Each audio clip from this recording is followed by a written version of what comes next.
Abraham Lincoln और दक्षिणी राज्यों के बीच एक गृह युद्ध हुआ जो कि गुलामी की प्रथा को खत्म करने के लिए था। दक्षिणी राज्यों के गोरे लोग खेती करने के लिए उत्तरी राज्यों के काले लोगों को बुलाकर उन्हें हमेशा के लिए अपना बंधक बनाना चाहते थे।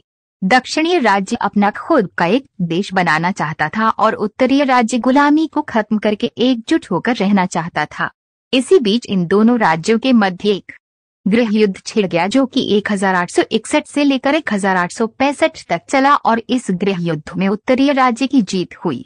ये कहना बस काफी नहीं होगा कि युद्ध सिर्फ गुलामी की प्रथा को खत्म करने के लिए था, अपितु इस युद्ध का कारण अलग अलग विचारधारा होने के विरोध का परिणाम था। दक्षिण राज्य 17वीं और 18वीं शताब्दी में खेती करने के लिए अफ्रीका से आए गुलामों को हमेशा के लिए गुलाम बनाना चाहते थे, जबकि 1801 में उत्तर राज्य में इस प्रथा के खिलाफ कानून बना दिए थे। उत्तर के निवासी मशीन युग में आर्थिक रूप से बहुत प्रगति करने लगे थे और उनकी जनसंख्या में तेजी से बढ़ोतरी होने लगी, किंतु दक्षिण के निवासी केवल खेती पर ही आधारित थे। उन्होंने युग के साथ प्रगति नहीं की और उनकी जनसंख्या में तेजी से बढ़ोतरी नहीं हुई। युद्ध के मोर्चे तीन थे: समुद्र, मिसिसिपी घाटी और पूर्व समुद्र तट के राज्य।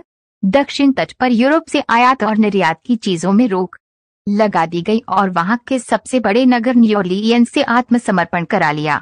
मिसिसिपी की घाटी में भी दक्षिण राज्य ने बहुत जीतें हासिल की। सन 1863 की शुरुआत उत्तर राज्यों के लिए बहुत कठिन साबित हुई, किंतु जैसे जैसे युद्ध आगे बढ़ा युद्ध का तख्ता पलट गया।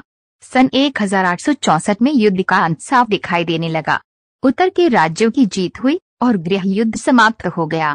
युद्ध समाप्त होने के बाद दक्षिण राज्यों के लिए सख्ती नहीं अपनाई गई और गुलामी की प्रथा खत्म करके गुलामों को आजाद करने का कानून बना दिया गया। अगर आपको मेरा ये वीडियो पसंद आया हो तो उसे लाइक, सब्सक्राइब, कमेंट और शेयर जरूर कीजिए। धन्यवाद।